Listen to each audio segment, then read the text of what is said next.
For the time being tuna assume ya kwamba huu ni mto umeletwa na maji mingi ya Elnino, but hata anaweza kuingia huko. So tuko trained na rope rescue techniques. Tunaweza kwa huyo mtu bila kuingia kwa maji apitie juu ya hii kamba, apitie juu pale na atoe mtu. Tushafanya hivyo. Mkikumbuka 2019 the most dramatic water rescue in this region was conducted in Elnino, mahali tuliokoa mtu akiwa hai tukitumia hii technique huku leo wako. So huyo jamaa ni rescuer atapitia juu ya kamba, hii ni mto ama labda ni damu, na atakuja juu na aokoe mtu. So Your Excellency, we are ready. Hizi ni skills ambazo tunasoma, hiyo inaitwa rope rescue techniques ambazo pia naziko kwa vitabu. Kuna zingine tunasoma. So sasa amejiandaa vizuri, anataka kupitia maji, hakuna mtu ambaye anaweza kuingia kwa hiyo maji halafu afanye uokoaji. Hii tunaitanga Florian kwa lugha ya fire. So msiwe na haraka, lazima awe safe. Safety yake ndio namba moja, kwa sababu hatutaki tulikuwa tunaenda kuokoa mtu akiwa hai, tena tumepata mtu mwingine ambaye rescue amekuwa na shida.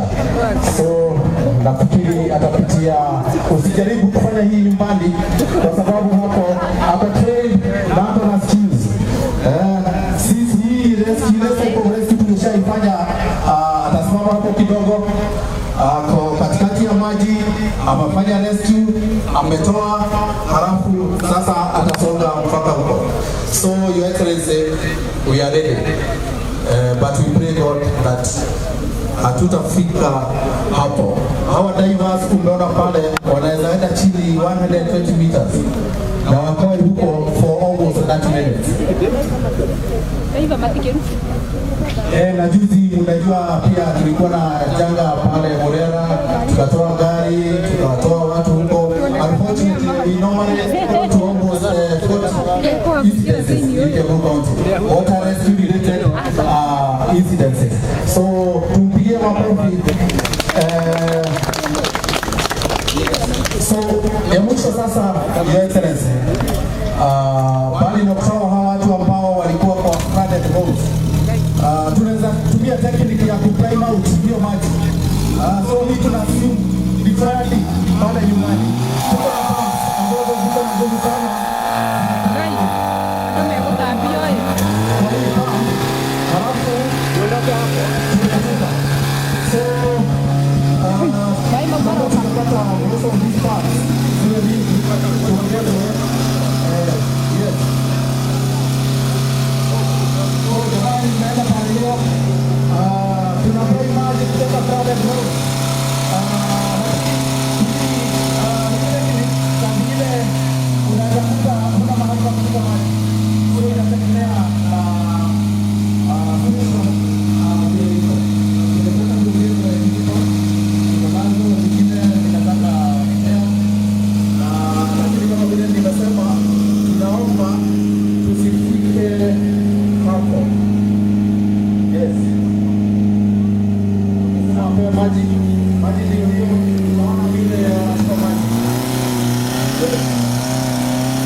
Recruited firefighters, and they are catching up very fast. Yes, so they are also learning.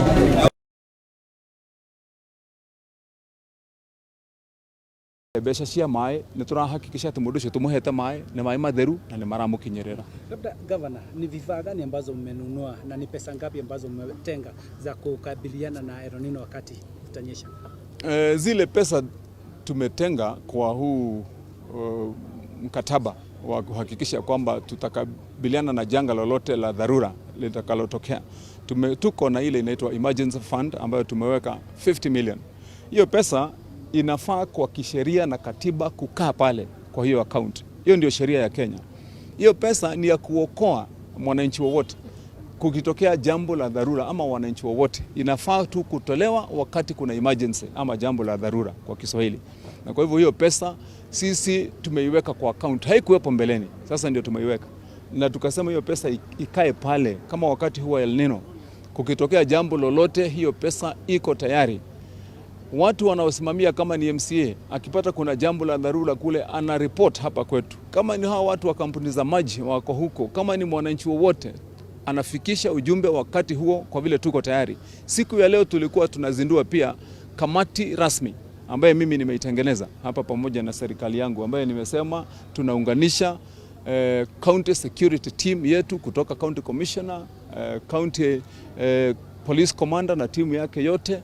Tumeunganisha pamoja na waziri na wizara yetu ya mambo ya maji na mambo mengine ya mazingira, kuhakikisha kwamba hiyo team iko na kila mtu. Tumewahusisha mpaka MCAs wetu na tumewaambia tuungane. Tumetengeneza vijana wengi ambao tumeweka kwa kila mitaa, kuhakikisha kwamba kwenye hiyo team yote sasa na hii kamati yetu, hili jambo likitokea tutakuwa tuko tayari. Kama nilivyosema, tumeweka shilingi milioni 50 ya hiyo mambo ya kutokea wakati wa dharura kama kuna janga lolote. Lakini pia niongeze kusema ya kwamba kwenye hii department ya maji sisi tumepeana bajeti ya karibu 1 billion ya kuhakikisha kwamba mambo yote ya maji, mazingira, kuhakikisha ya kwamba hamna mahali kuna shida ya kama sewage. Hiyo pesa tumeweka tayari na tuko na mikakati na miradi ya kuhakikisha kwamba hakutakuwa shida, na pia watu wetu watapata maji na wapate vifaa vyovyote ambavyo vinahitajika. Mifereji inaelekea kilomita ngapi? Hizi mifereji nilivyosema, tumetayarisha mifereji ya zaidi ya kilomita 100 kilometer of clean piped water for this 1 year, huu mwaka mmoja. Kusudio langu, mpango wangu ni kwamba kwenye mwaka mmoja tunaenda wa 2024, tukimaliza tutakuwa tumeshachapa zaidi ya 300 kilometers ya maji, piping ya maji safi. Na tumeambia viongozi wetu, haswa ma MCAs wetu, ya kwamba waje tuungane kila kama kuna jambo kule ambapo mifereji ilitoboka, ingine iliraruriwa wakati barabara zinatengenezwa, ingine ilioza ni ya zamani, wanalete. Na hiyo ndio jambo moja ambalo limekuwa linatatiza kampuni zetu za maji. Wengine mkiwapata watawaeleza ya kwamba kwa kampuni nyingi unapata tunawapatianga maji ikiwa kule kwa dam kama Karemeno dam, tunapatia kampuni, wanapata hiyo maji ikiwa 100%, lakini ile itafikia mtu ambaye anahitaji ile maji yenye hiyo kampuni inaweza tu kusema inalete income kwao ni less than 40%. Hiyo maji ingine karibu 60% inapotelea bure. Kupotea inapotelea wapi? Mifereji iliraruka zamani. Maji wanatoa kule kwa dam iko 100%. Kuteremuka inamwagika kwa njia yote. Sasa unapata hiyo kampuni itakuwa inafanya kazi kwa hasara kubwa. Ndio nikamwambia sasa hizo mifereji tunataka kuanza kutandika zote kila mahali mpaka kufikia kwa nyumba ya mtu. Kwa vile hata kama ni mfereji ya kukuja kwa nyumba yako, mita iko kwa nje ya nyumba, haiko barabarani. Ile maji inamwagika kutoka barabarani kufika kwa mita yako, hiyo ni maji na imepotea na ni hasara kwa mkaaji wa Kiambu, ni hasara kwa kampuni, hata ni makosa kwa Mwenyezi Mungu. Asante. CC Environment has raised a concern Yes. in the Council of Governors. Yes. Maybe what is your take on that? Which concern was that? I heard him raising that there is the repeal of the law. Yes, yes. And all that. Oh, which law is that? The water law. Oh, okay. So hii maji ya mambo ya sheria za maji, jameni, wacha niwaambie ni mambo yanafaa kukaliwa. Sisi kama Council of Governors tumesema tutaketi ndio tuweze kulainisha mambo ya sheria ambazo zinahusu ugawaji na utumiaji wa maji na pia vile maji hulipishwa. Kwa vile tuko na washikadau wengi sana kutoka kule juu. Unaanza kwa ministry, unakuja kwa watu wanaitwa WASREB, unakuja wengine wanaitwa WARMA, unakuja kwa water service provider, watu wengi, mlolongo ya watu. Inahitaji tulainishe ndio mambo ikuwe rahisi. Kama ni maji ikichukuliwa pale kutoka mahali inatoka, inakuwa kama ni kwa county government inakuja inapeanwa direct. Kama ni zile maji zenye tunasaidiwa na wale wanaotusaidia kutoka wale wanaitwa development partners, inafaa pia kuwe na utaratibu ambapo unahusisha mpaka hizi county government zetu, ndio huo mpango uweze kuwa ni mpango unatembea haraka haraka. Nafikiri mbeleni hiyo imekuwa ni taswishi na ni tatizo kuhakikisha kwamba hii huduma inatembea haraka. Kwa hivyo tutaiangalia kisheria kwa bunge na pia kwa Council of Governors.